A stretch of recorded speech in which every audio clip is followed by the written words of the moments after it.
Europe 1.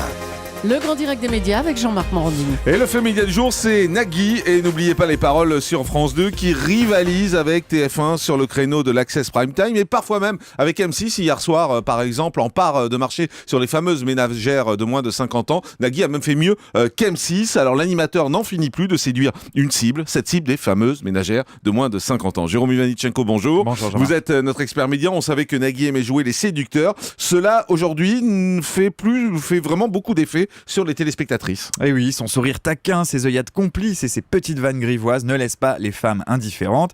Depuis le mois de mars et le retour de N'oubliez pas les paroles, France 2 a fait le pari du jeu, un pari payant. Les audiences retrouvent des couleurs. La semaine dernière, 1 700 000 téléspectateurs de moyenne pour le premier numéro du jeu à 18h50, 2 700 000 pour le second numéro diffusé à 19h20. En nombre de téléspectateurs, cela reste inférieur à TF1 qui vire en tête chaque soir avec près de 4 millions de téléspectateurs devant Money Drop et Laurence Boccolini.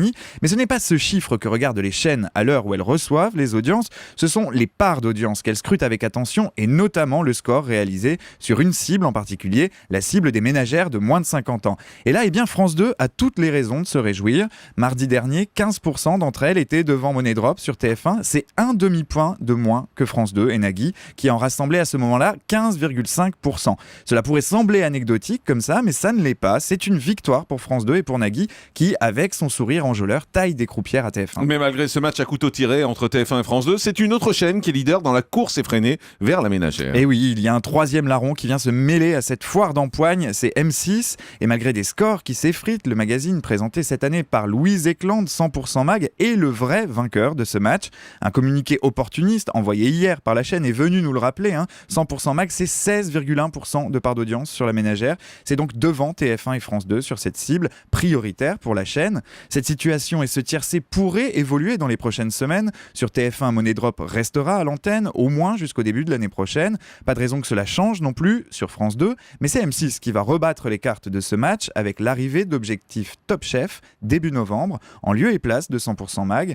Un tour de France culinaire mené par le chef Philippe Etchebest qui servira d'amorce à la nouvelle saison de Top Chef qui arrivera début 2015. Un programme qui devrait là encore parler à la ménagère, véritable objet de désir pour les chaînes qui se battent pour la séduire. Alors pourquoi cette cible de la ménagère est-elle si importante pour les chaînes ? Alors la réponse est à trouver dans l'énoncé même de cette cible, une appellation que l'on doit aux publicitaires et aux experts en marketing et que certains remplacent désormais par une autre expression plus consensuelle, la responsable des achats. C'est elle qui tient les cordons de la bourse de son foyer, c'est elle qui fait les courses, qui remplit le frigo. Alors la vision est un brin archaïque, je vous l'accorde, mais elle définit tout de même une réalité. On l'a dit et répété de nombreuses fois dans cette émission, la case de l'Access Prime Time est le moment de la journée où se croisent un très grand nombre de téléspectateurs et notamment cette fameuse responsable des achats. Forcément, pour les annonceurs, c'est un endroit stratégique pour acheter de l'espace publicitaire. Séduire un responsable des achats avec une publicité bien placée, c'est gagner un consommateur. Et dans cet objectif, Nagui semble devenir un allié de poids. Merci beaucoup Jérôme Ivanichenko.